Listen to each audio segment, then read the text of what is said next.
이번 한 주 동안은 저희 교회에서 한 주간 주중에 바빴습니다. 시가서 성경 강의가 있었습니다. 저희가 7월을 맞이해서 제가 월요일에는 주로 목사님, 전사님들과 함께 성경 원정 강독을 인도하고 있는데, 감사하게도 이 작은 공간에 많은 분들이 주중에 와 주고 계시는 것 같습니다. 그래서 월요일에는 그렇게 진행하고, 지난 화요일부터 금요일까지는 시가서 특강이 있었는데, 저는 화요일 저녁부터 목요일 오후까지 제가 강의를 인도했습니다.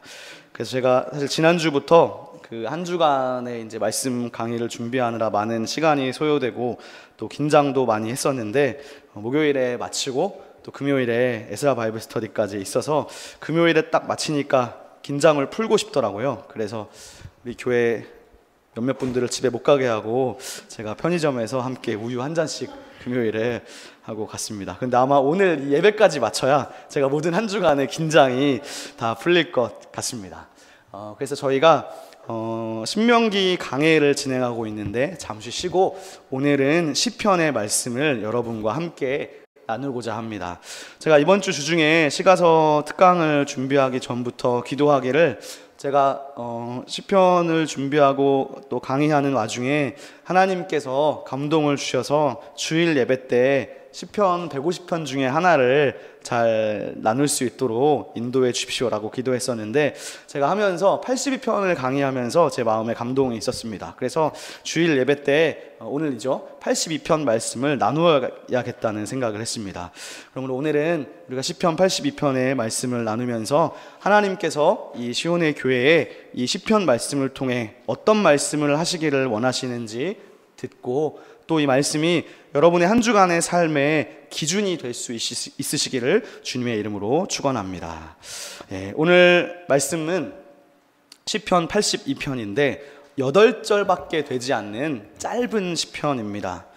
그런데 이 시가 이렇게 짧음에도 불구하고 사람들은 이 시편의 존재를 잘 알지 못합니다.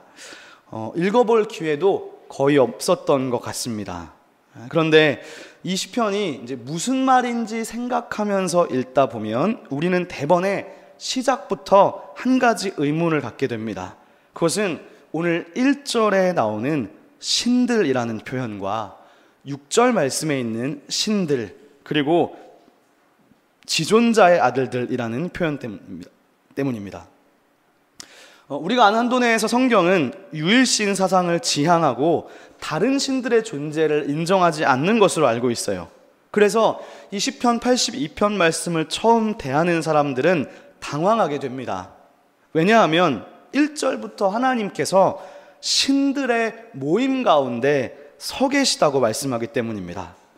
그래서 여기에서 이 신들의 모임이라는 것이 무엇인지, 또한 이 신들은 과연 누구를 가리키는 것인지, 또 이 신은 어떤 신을 말하는 것인지 의문이 생깁니다.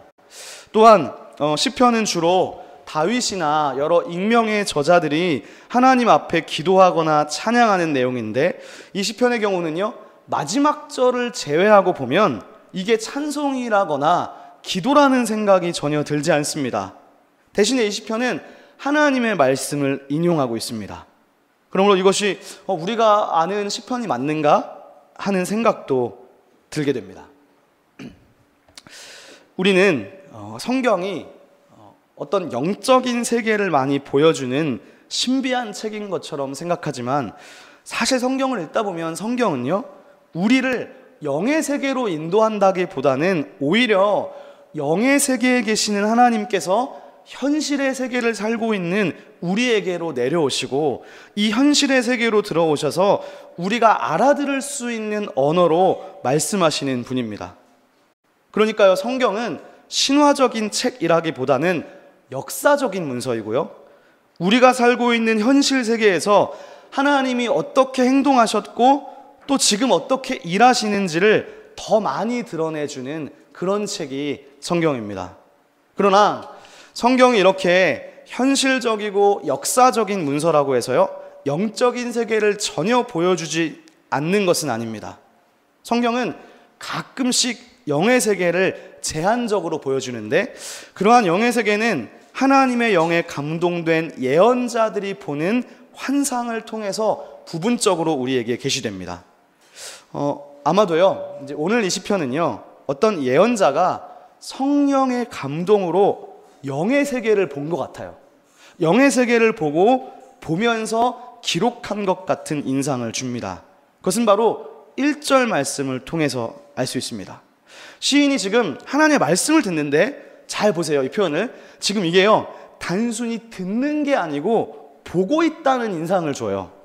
그러니까 보고 있다는 것을 어떻게 아냐 하면 신들의 모임이라는 표현을 사용하고 있고요, 또 그 가운데 하나님이 지금 서 계신다는 말을 사용하는 거예요. 서 계신다는 거예요.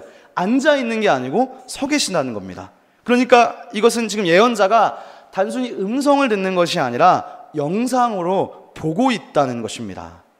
그런데 문제는 신들의 모임이라는 단어예요. 자, 여러분, 신들의 모임이라는 게 도대체 뭘까요?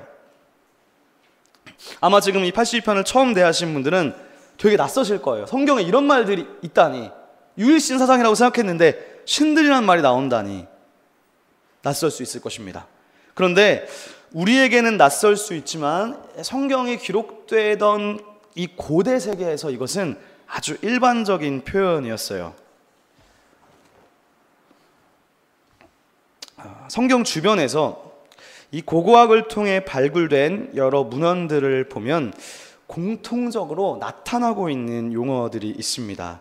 여러분이 관심 있으시다면 이 세계사에서 가장 이제 빠른 문화가 아카드 문명이라고 할 수 있거든요. 메소포타미아의 아카드죠. 그리고 이스라엘은 여기에 있잖아요. 그리고 이 위에 가나안의 우가릿이라는 지역, 아카드라는 지역이 아주 고대에 발달했던 도시들이었습니다. 그런데 이 아카드나 우가릿 그리고 가나안 지역에 공통적으로 사용하고 있는 용어가 있는데 그것이 바로 천상의 회의라는 개념이었습니다.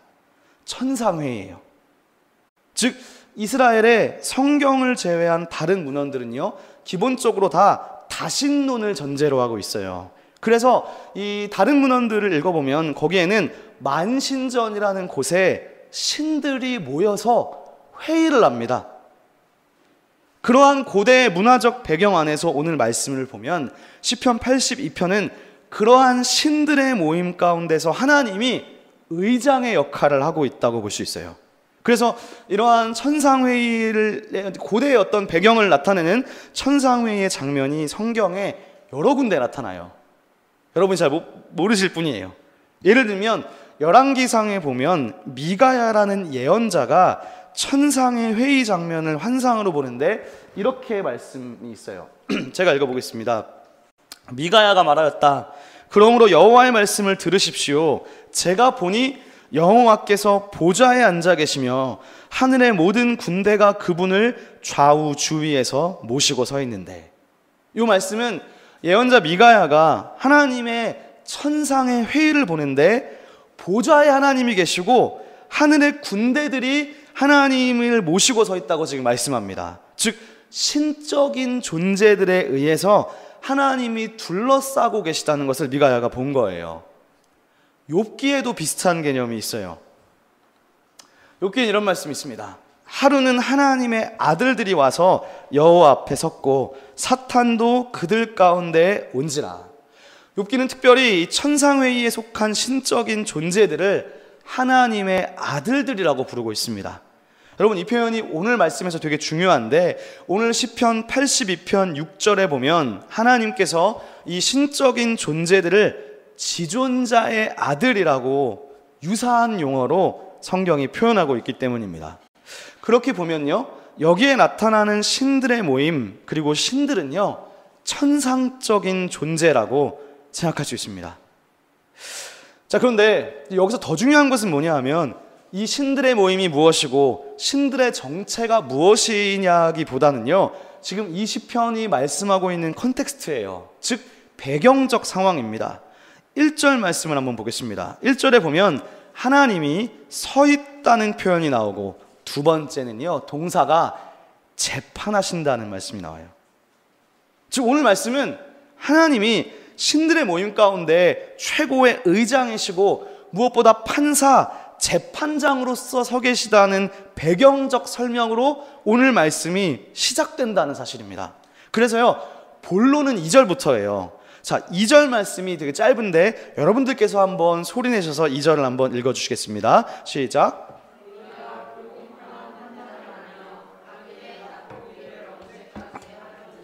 자, 그러니까요, 이 배경은요 지금 총회입니다. 총회. 그러니까 신들의 총회니까 온 어떤 이 영적인 세계에 운영위원회 같은 거를 한다고 보시면 될 것 같아요. 그런데 무시무시하게도 하나님은 그 중에 지금 의장으로서 재판장으로 계십니다. 그런데 여러분 지금 2절을 딱 보니까요, 이 재판장 분위기, 총회 분위기가 어떻게 느껴지시나요? 지금 분위기가 어떤 것 같으신가요? 실제로요, 이 2절을 원문으로 보면 시작하는 단어가 이거예요. 언제까지인가? 라는 말로 시작해요, 원문은. 그러니까 딱 지금 기도하고 지금 모임이 시작했어요. 딱 의장이 책상을 내리치면서 언제까지냐? 라는 지금 나무라는 듯한 말투예요. 마치 회사에서 대표가 지금 직원들을 딱 불러놓고, 근데 지금 이게요, 말단 평직원을 부른 게 아니에요. 임원급들을 부른 거예요, 지금 회장이. 그래서 임원급들을 불러서 엄청 깨는 거예요. 영화 보면 그런 장면 많이 나오잖아요. 서류 뭉치를 얼굴에다가 던지면서 방귀 던지면 니네 일 이따위로 할 거야! 이런 어떤, 지금 이런 장면이 82편이에요. 근데 여러분, 회사에서 보통, 제가 회사를 안 다녀봐가지고 보통 그렇게 서류 뭉치를 만들 때는 어떨 때 주로 만나요? 네, 우리 과장님. 네. 네. 죄송합니다. 네. 어쨌든 간에 혼날 때는 뭐 어떤 뭐 중요한 프로젝트를 뭐 망쳤거나 아니면 혹은 성과를 잘 못 냈을 때, 회사가 요구하는 어떤 그런 것을 하지 못했을 때, 경쟁에 뒤처질 때, 그럴 때 이제 보통 듣지 않습니까? 아니, 월급 받아 먹으면서 그런 식으로 일하면 안 되지. 보통 그러지 않습니까? 그런데 오늘 예언자가 보는 천상의 총회에서 신들이 하나님께 엄청 깨지고 있는데, 이들이 깨지고 있는 이유가 뭐냐? 신들이 하나님께 깨지고 있는 이유는 그들이 하는 재판이 정의의 재판이 아니라 불의의 재판을 하고 있기 때문입니다. 악인들의 얼굴만 봐준다는 것입니다. 우리는 구약의 하나님을 정의의 하나님이라 하고, 신약의 하나님을 보통 사랑의 하나님이라고 보통 이야기하죠. 그리고 나서 꼭 이런 얘기를 해요. 구약의 하나님 이해하기 어렵다고. 그렇게 인간을 심판하고 벌하는 것을 되게 어려워합니다. 근데 여러분 한번 생각해 보세요. 이렇게 한번 생각해 보세요. 요즘에 이번 주에도 그런 뉴스가 많았는데, 뉴스에 보면 심심치 않게 정말 요즘 들어서 정말 심각한 뉴스가 많이 나오잖아요. 어떤 한 남자가 밤에 어떤 여자를 따라가서 이 여자를 강제로 추행을 하고 살해했습니다. 그런데 그 사람이 한 명이 아니라 여러 여성을 살인했다고 생각해 봅시다. 그런데 그 강간 살해범이 재력이 많아요. 그래서 비싼 돈을 들여서 국내의 최고의 변호사를 샀습니다. 그리고 재판장까지 매수해서 무죄 판결을 받았다고 생각해 보세요. 만약에 여러분의 가족이 그런 일을 당했다고 생각해 보세요. 그러면 그 상황을 이해할 수 있겠습니까? 이해할 수 없죠. 정의의 하나님이라는 것은 그러한 구체적인 배경 속에서 나오는 말이에요. 성경은요, 구체적인 배경을 가지고 있어요. 하나님이 너무 용서 없이 가차 없이 심판하신다, 이거 너무한 거 아니냐 라고 정의의 하나님에 대해서 이해하지 못하는 사람들이 있는데, 만약에 여러분의 가족이 그런 일을 당했다고 생각해 보세요. 그러면 그 정의의 하나님이 너무하신 걸까요? 만약에 심판하지 않고 그걸 가만히 내버려 두면, 그런 불의의 재판이 있는 것을 내버려 두면 어떻게 됩니까? 그러면 힘없고 가난하고 약한 사람들은 계속해서 그런 억압과 폭력을 당하지 않겠습니까? 무슨 말이냐? 우리가 그렇게 악하고 힘이 센 사람들에 의해서 억울하게 폭력을 당하는 것을 생각하지 못하고, 무조건 하나님이 정의의 하나님이라고 잔인하고 이해할 수 없다고 말합니다. 성경을 볼 때 구체적 상황을 생각하지 못하고 자기 시각으로만 재단하는 겁니다. 그래서요, 대충 읽으면 안 돼요. 그리고 처음부터 끝까지 보지 못하고 일부분만 보고서 우리 하나님을 쉽게 판단합니다. 많은 문제는 대충 읽으면서 생겨요. 더 큰 문제는 이 말씀을 본인이 읽어보지 못하고 끝까지 보지 못하고 하나님을 재단한다는 것입니다. 그렇다면 이 정의와 공의라는 것을 성경이 어떻게 말씀하는가? 3절 한번 보시겠습니다. 3절은 이렇게 말해요. 가난한 자와 고아를 위하여 판단하며 곤란한 자와 빈궁한 자에게 공의를 베풀지며. 성경에서 정의와 공의라는 말의 근접 문맥에는 보통 따라오는 말이 있어요. 그것이 바로 가난한 사람, 고아, 빈궁한 자입니다. 즉 공의를 행한다는 것은 약한 사람들이 억울한 일을 당하지 않도록 그들의 권리를 세워주어야 한다는 것입니다. 그래서 오늘 말씀의 2절부터 4절까지는 성경이 말씀하는 정의가 무엇인가를 분명하게 보여줍니다. 정의는 의로운 재판을 행하는 것인데, 의로운 재판은 곧 힘없는 사람을 도와주는 거예요. 그래서 3절을 보세요. 여기에서는 그렇게 힘없는 자들을 위해서라고 말해요. 힘없는 자를 위해서 판단하는 거예요. 힘센 사람을 위해서 하는 게 아니고 힘없는 자를 위해서, 돈 있는 자들을 위해서가 아니라 힘없는 자들을 위해서 재판하라고 말씀합니다.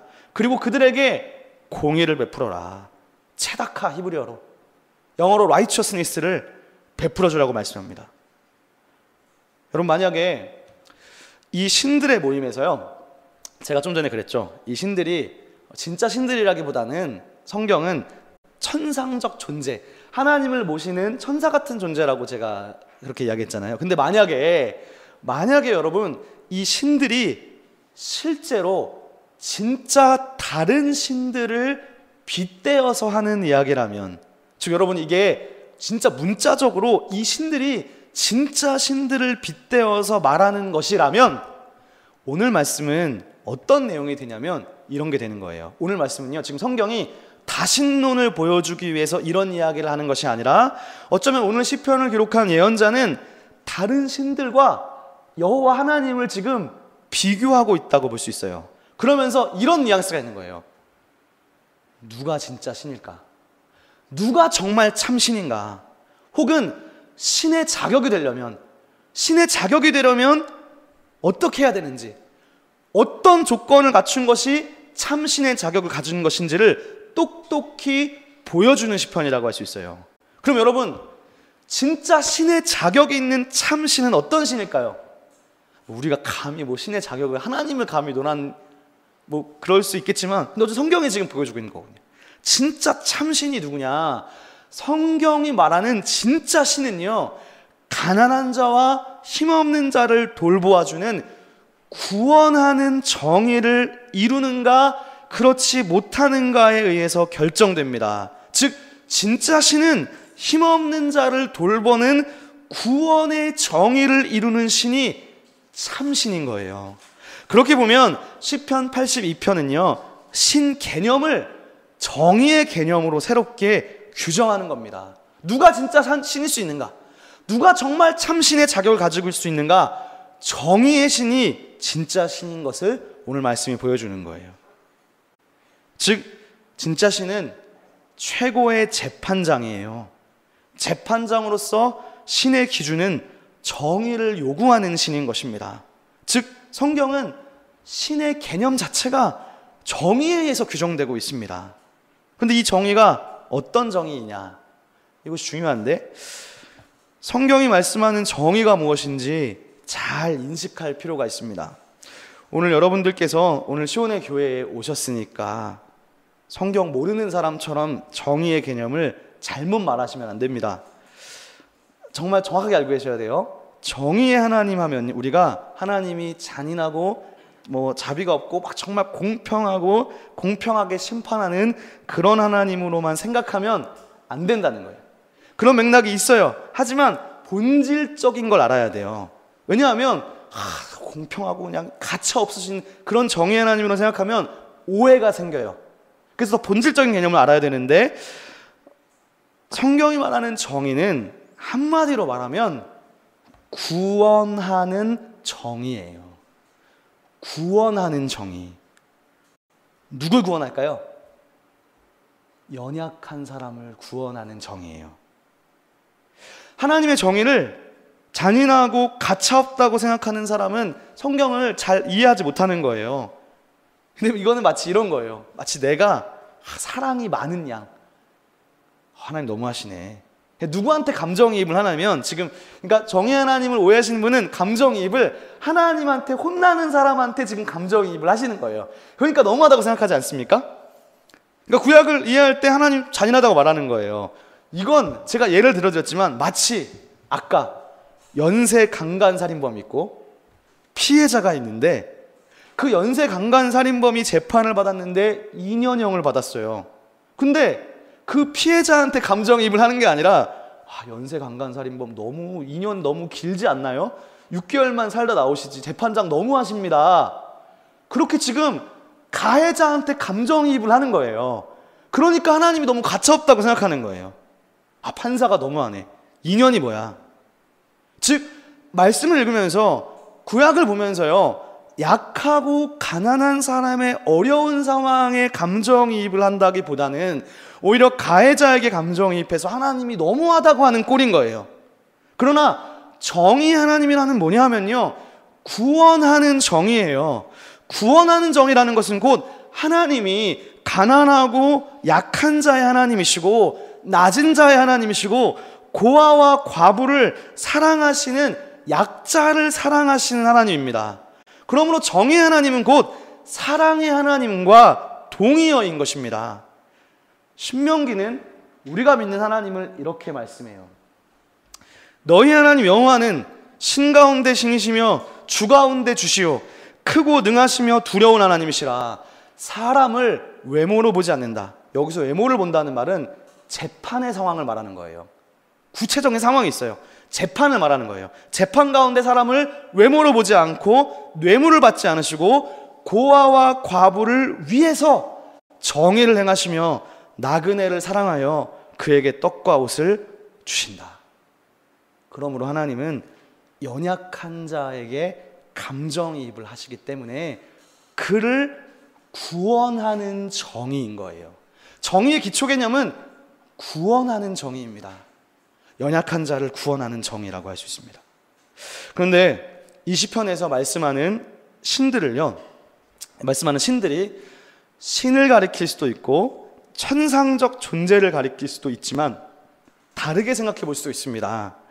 지금 혼나고 있는 신들이 여러분 왜 혼나고 있습니까? 왜 혼나고 있냐 하면 2절 말씀에 이들이 법정에서 악인들의 얼굴을 들어주고 불의의 재판을 하고 있기 때문에 하나님께 혼나고 있는 거예요. 그렇게 보면 여기에서 신들이라고 칭해지고 있는 존재들은 어떤 영적인 존재가 아니라 오히려요, 이스라엘 세계의 고관들, 재판관들이라고 생각할 수 있어요. 6절 말씀해 보시면 지금 그 사람들은 자기를 가리켜서 신들이라고 하는 거예요. 자기들이 하는 말이에요. 니네가 지금 신들이라고 스스로 말하는데 이런 표현인 거예요. 여기에서 신들이라는 말이 히브리어로 엘로힘입니다. 엘로힘은 보통 구약에서 하나님으로 번역하는 거예요. 즉 하나님이 히브리어로 엘로힘인데 인간의 재판관을 지금 엘로힘이라고 말하는 거예요. 그런데 여러분 이것이 지금 신격화한다기보다는 그렇게 생각할 수 있을지도 모르겠지만 재판장을 엘로힘으로 부르는 것이 그 사람을 신격화한다기보다는 이런 개념이에요. 하나님의 권한을 위임받아서 하나님께 위임을 받아서 세워진 자이기 때문에 엘로힘인 거예요. 출애굽기 말씀에 이런 말씀이 있습니다. 네, 앞에 한번 화면을 보시면 이런 말씀이 있어요.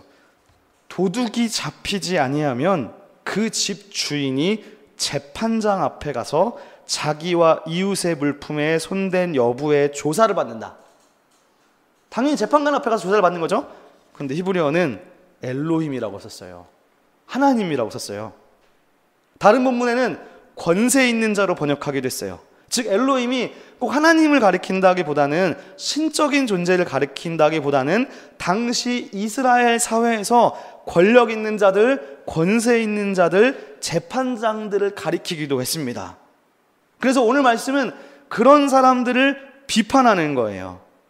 그리고 6절 말씀에는 지존자의 아들이라고 했는데, 지존자의 아들, 즉 하나님의 아들이라는 말은요, 왕을 가리킬 때 쓰는 말이기도 했어요. 예를 들면 사무엘하 7장에 보면 다윗이 하나님의 아들이라고 불려져요. 그러니까 그런 것들을 생각해 볼 때 여기에서 신들이라는 표현은 당시 사회에서 신적인 권력을 행사하던 재판관이나 고위 관리들을 향하는 해석이 될 수 있습니다. 그렇게 보면 오늘 말씀은 이런 거죠. 오늘 말씀이 기록되던 시기에 이스라엘은 마치 오늘의 시기와 같이 약하고 가난한 자들이 억압과 착취를 당하고 재판관들이 그들의 억울함을 풀어주고 그 사람들의 신음소리를 들어줘야 하고 구원해줘야 되는데 오히려 악인들의 낯을 보아주는 그런 시대였던 것 같아요. 그런데 오늘 예언자가 하나님이 보여주는 환상을 보는 거예요. 환상 속에서 이런 거예요. 하나님이 그 고위 간직자들을 불러서 총회를 열었습니다. 그리고 그 총회에서 그 재판장들이 하나님께 도리어 심판을 당하고 책망당하는 것을 예언자가 환상을 본 거예요. 즉 예언자가 사는 시대는 너무나 어두워요. 이렇게 지금 이 시대가 이렇게 지금 말세같이 소망이 없다고 생각해서 막 탄식하고 탄원하는 중에 하나님이 환상을 통해서 내가 이놈들을 사람같이 넘어지게 하겠다, 고관 중에 하나같이 넘어지겠다라고 말씀하시는 거예요. 사람처럼 죽는다는 것은 그 신적인 지위를 박탈당할 것이라는 이야기입니다. 그래서 오늘 시편 말씀의 마지막 절은 그 환상을 다 보고 나서 이 시를 지은 예언자의 기도이자 청원입니다. 즉 예언자는 환상을 통해 가난한 자와 약자를 구원하지 않고 불의를 행하는 고관들의 최후를 알게 된 거예요.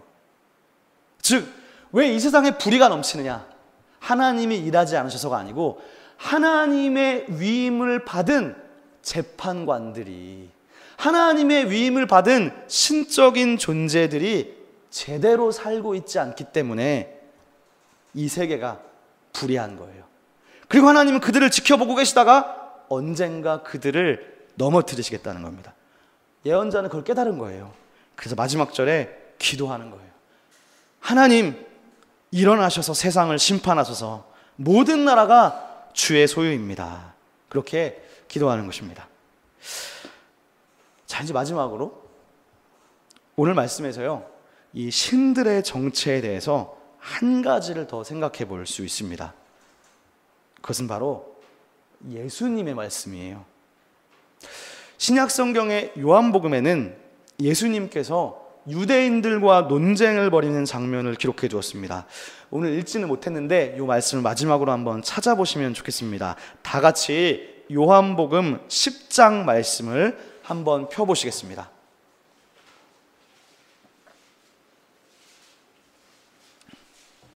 요한복음 10장 34절입니다. 자, 34절과 35절을 제가 한번 읽어보겠습니다. 자, 예수님이 뭐라고 말씀하시는지 한번 들어보세요. 예수께서 이르시되 너희 율법에 기록된 바 내가 너희를 신이라 하였노라 하지 아니하였느냐. 성경은 패하지 못하나니 하나님의 말씀을 받은 사람들을 신이라 하셨거든. 이런 얘기를 하세요. 놀랍죠? 이 본문을 이해하려면 요한복음 10장을 30절부터 봐야 됩니다. 여러분 30절에 보시면 예수님이 이렇게 이야기하세요. 나와 아버지는 하나이니라. 즉 이 말을 듣는 유대인들이 지금 예수님을 보고 얘가 지금 무슨 소리 하는 거야? 신성모독으로 지금 돌로 예수님을 쳐 죽이려고 합니다. 왜냐하면 지금 자기가 하나님이라고 하잖아요. 자기가 사람인데 자칭 자신을 하나님이라고 말한다는 거예요. 그래서 지금 예수님이 돌 맞아 죽을 위기에 있는데 34절로 그들에게 대답하시는 거예요. 뭐라고 하십니까? 너희 율법에 너희도 신들이라고 기록하지 않았느냐. 여기서 지금 시편을 율법이라고 말씀해요. 즉, 이 말은 예수님 시대의 시편이 이미 성경이었다는 거예요. 그리고 하나님의 말씀이 임한 사람들을 예수님은 신이라고 말씀하십니다. 즉, 예수님은 당신의 신성을 구약에 근거하고 계세요. 구약에서 하나님의 말씀이 임한 사람을 신이라고 말하니까 하나님의 아들이라고 말하는데, 하물며 아버지 하나님이 보내셔서 이 땅에 온 예수가 자기 자신을 가리켜서 나는 하나님의 아들이야 라고 말하는 것은 당연하지 않느냐, 신성 모독이지 않느냐, 그 얘기를 하시는 거예요. 율법에도 지금 말씀 받은 자들을 신이라고 했는데 나는 하물며 하나님이 보내서 온 존재인데 당연히 나와 아버지는 하나이지 않겠느냐 라고 말씀하시는 거예요. 그런데 여러분, 여기서 지금 중요한 것은 예수님께서 이 시편 82편 말씀을 어떻게 해석하셨는지가 우리에게 아주 중요합니다. 예수님은 시편 82편을 인용하시면서 이렇게 말씀하셨어요. 하나님의 말씀을 받은 자들은 모두 신과 같은 존재가 된다는 겁니다. 그렇게 보면 사실 이제 요한복음은요, 사실 시작부터 그런 얘기예요. 요한복음은요 1장부터 그런 얘기예요. 예를 들어서 요한복음 1장 12절에 보면 예수님 이런 말씀이에요. 영접하는 자 곧 그 이름을 믿는 자들에게는 하나님의 자녀가 되는 권세를 주셨다. 예수를 영접하는 자들에게는 하나님의 아들, 지존자의 아들, 신적인 존재가 되는 권세를 주셨대요.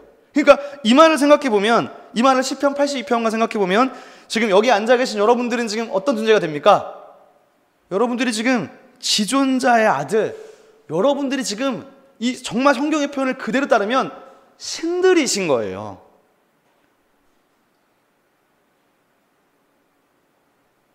예수를 믿은 사람은 신적인 존재, 신들이 되는 거예요. 근데 여러분, 이게 지금 여러분을 신격화하고 우상화하는 그런 표현이 아닙니다. 여러분이 예수를 영접하고 계시다면 사실 여러분은 이미 하나님의 자녀잖아요. 내가 하나님을 아버지라고 부른다는 것에는 지금 엄청난 의미가 들어있는 거예요. 내가 신이 된 거예요. 신적인 존재가 된 거예요. 여러분 안에 성령이 계시니까, 성령이 내주하고 계시니까 여러분은 신적인 존재들인 것입니다. 하나님의 말씀을 받은 자들이죠. 이게 지금 예수님의 해석이에요. 저의 해석도 아니고 구약도 아니고 예수님이 하신 말씀이에요.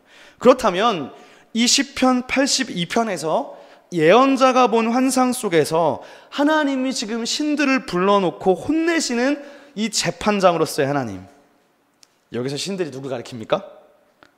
이 신은 하나님의 말씀을 받은 사람 모두에게 적용됩니다. 즉, 저와 여러분에게 하시는 말씀인 거예요. 그런데 여기에서 하나님이 여러분들을 책망하시는 이유가 뭔가요? 여러분 분명히 아셔야 돼요. 하나님은요, 여러분들한테 전도 안 한다고 혼내지는 않으시는 것 같아요. 1인당 100명씩 전도해와. 전도 성과를 내가 내겠어요. 여기다가 포도 그림 붙여가지고 한 명 전도할 때마다 스티커 하나씩 붙여가지고 100명 안 되는 사람은 다음 주일에 교회 못 오고, 온 사람들은 시상하고, 전도왕은 나중에 천국 가서 금으로 만들어진 집에 살게 하고, 전도 한 사람도 못한 사람은 저희 그냥 지프로 만든 집에서 살게 하고, 천국에서 거지 같은 집에 산다. 그래서 혼내십니까? 혹은 지난 한 주 동안에 성경 안 읽었다고, 기도 1분도 안 했다고 지금 혼내십니까? 에스라 바이블 스터디 안 한다고 혼내십니까? 아니죠. 이윤서 왜 이렇게 기도 안 해? 이런 걸로 그런 거는 제가 혼내지 하나님은 혼내지 않으세요. 그런 거는요. 예. 그렇죠. 예. 그렇다면 왜 혼나고 있냐는 거예요. 하나님의 말씀을 받은 신적인 존재인데 니네가 하나님의 아들이라며 왜 혼나냐는 거예요. 혼나는 이유는 명확해요. 가난한 자와 궁핍한 자들이 주변에 있는데 왜 그들을 구원해 주지 않느냐? 그걸로 혼나는 거예요. 교회 안에서 너희들끼리 잘났다고 너희들끼리만 수다 떨고 왜 주변에 연약한 사람들을 돌보아 주지 않느냐? 그거 하나로 책망하시는 거예요. 그걸로 혼내는 거예요. 네 삶을 봐라.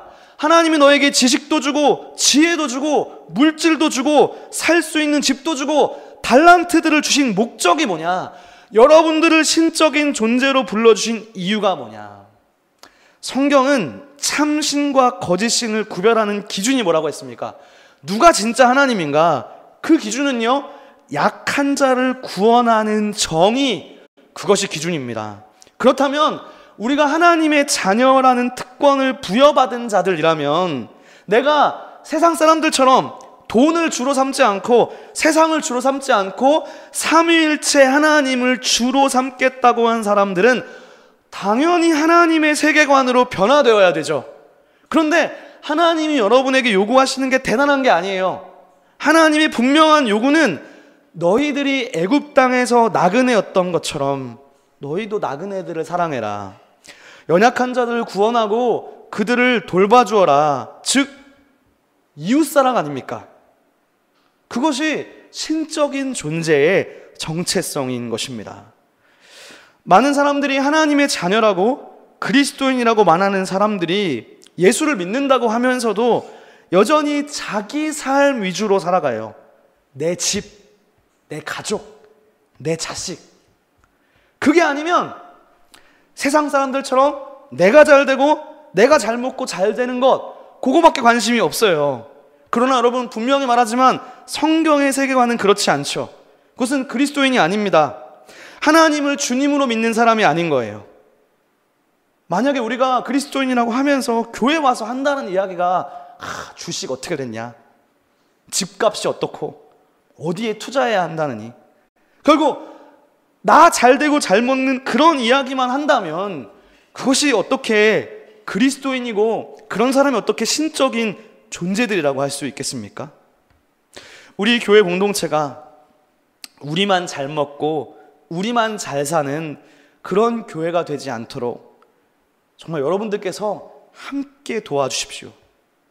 그리고 우리 교회가 그런 사람을 길러내고 그런 사람이 모이는 교회가 되지 않도록 작은 공동체일 때부터 힘써야 됩니다.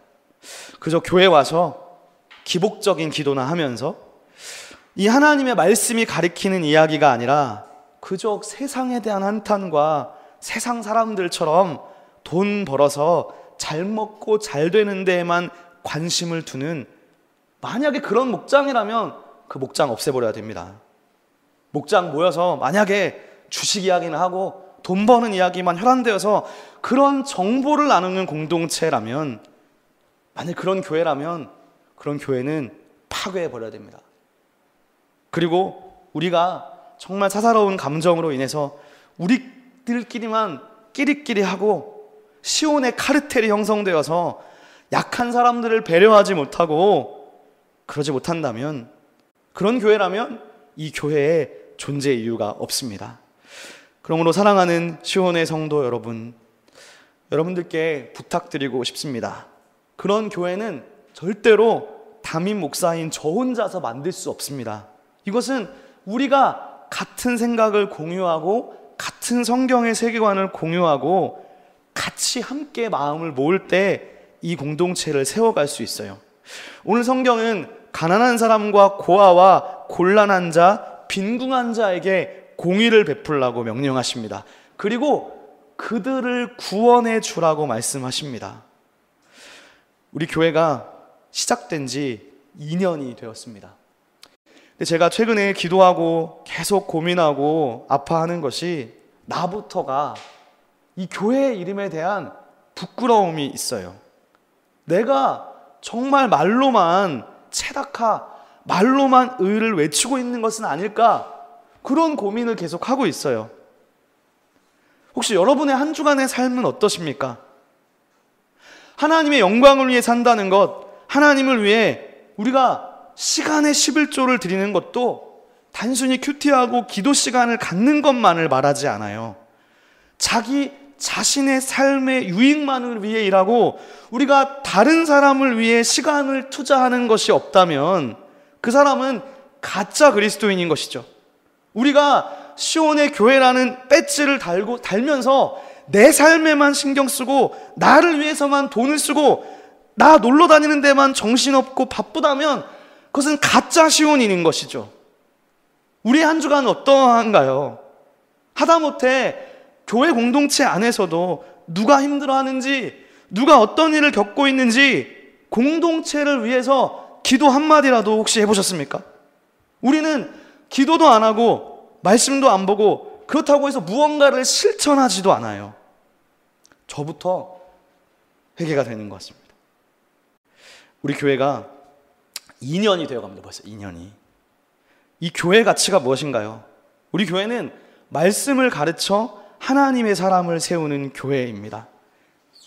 그런데 전도한다는 말보다 저는 우리가 하나님의 신적인 존재들이니까 하나님을 닮아갔으면 좋겠다. 그런데 하나님을 닮아간다고 할 때 그 하나님이 다른 사람들을 위해서 희생하신, 다른 사람들을 구원하신 의의 하나님이셨습니다. 예수님의 전 존재는 죄인된 우리를 위해서, 즉 타인을 위해 자신의 모든 것을 희생하신 분이셨습니다. 우리도 하나님을 닮아서, 예수님을 닮아서 작은 시간, 뭔가 대단한 걸 한다기보다는 여러분의 많은 시간을 여러분을 위해 쓰세요.